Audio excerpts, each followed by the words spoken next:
नमस्कार, pride India news में मैं रिया पांडे आप सभी का स्वागत करती हूं। तो चलिए शुरुआत करते हैं कुछ खास खबरों से। सतना से आ रही ब्रेकिंग न्यूज। यहाँ रोड पर किसान और देव तालाब विधायक करते गुणगान। भाजपा के भरत नगर कार्यालय में दोपहर 2:30 एक प्रेस कॉन्फ्रेंस का आयोजन किया गया, जिसमें रीवा जिले के देव तालाब विधायक गिरीश गौतम उपस्थित थे, जिन्होंने भाजपा सरकार किसान बिल का खूब गुणगान गाया और किसान के हित में बिल को बताते हुए उसके साथ कई सारे फायदे गिनाए।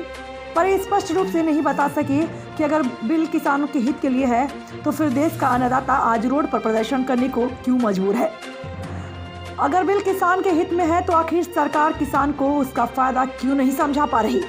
जब गिरीश गौतम से यह सवाल किया गया तो जवाब में उन्होंने कहा कि किसान के आड़ में खालिस्तानी अलगाववादी आतंकवादी संगठन की भूमिका भी इसमें नजर आ रही है, क्योंकि किसान खालिस्तानी झंडे और सरजिल इमाम जैसे देश विरोधी लोगों का पोस्टर के नाम पर फोटो का इस्तेमाल नहीं करते और विपक्ष में बैठी कांग्रेस भी इन संगठनों का बढ़ावा देने का प्रयास कर रहा है। गिरीश गौतम ने बताया कि सरकार बातचीत करने के लिए तैयार है, पर कुछ अनैतिक लोग उनको गलत दिशा की ओर मोड़ रहे हैं। पर अगर यह बात सच है तो आखिर सरकार ऐसे लोगों पर चिन्हित कर कार्रवाई क्यों नहीं करती। पर सच तो यह है कि इस चक्कर में देश का अन्नदाता आज राजनीति करने का एक मुद्दा बन गया है। चाहे वो भाजपा हो या कांग्रेस, दोनों मिलकर किसानों को मुद्दा बनाकर अपनी कुर्सी पर बैठे रहना चाहते हैं। देश का किसान ऐसी भीषण ठंडी में आज दिन और रात खुले आसमान के नीचे बैठकर प्रदर्शन करने को मजबूर है, पर सरकार इस पर भी राजनीति की रोटी सेक रही है। Ankit Sharma, district bureau chief, Satna Madhya Pradesh, pride India news. आदमी उत्पाद करता है किसी सामान का, फैक्ट्री से कहीं से, उसका दाम वो स्वयं तय करता है, पर किसान का इतना उत्पाद होने के बाद भी वो अपना दाम तय नहीं करता।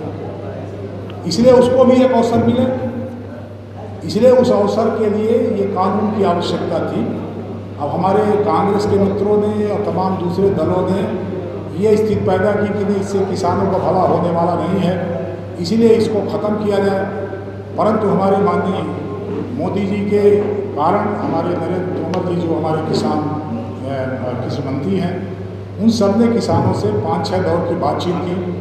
बातचीत में कई चीज़ों का जो एक क्लैरिफिकेशन हो सकता है, जो ऐसा लगता है कि इसको संशोधन करना चाहिए, वो बातचीत को तैयार है। परंतु कुछ लोग ये चाहते कि किसी तरह की बात नहीं हो और किसानों को भ्रम में रख करके उनको सरकार के खिलाफ पूरी तरह से खड़ा करके रखा जाए। इसलिए आवश्यकता इस बात की हुई कि आपके माध्यम से किसानों के बीच इस बात को पहुंचाया जाए कि किसानों को जो 3 बिल आए हैं, आवश्यक वस्तु सेवा अधिनियम का हो, या हमारा तमाम सारे किसानों को पूरी मंडी की छूट हो, या उनको हमारा जो कॉन्ट्रैक्ट फार्मिंग हो, ये तीनों तरह के बिल में उनको क्या फ़ायदा होने वाला है, आपके माध्यम से जनता के बीच पहुँचाने का काम किया जाए।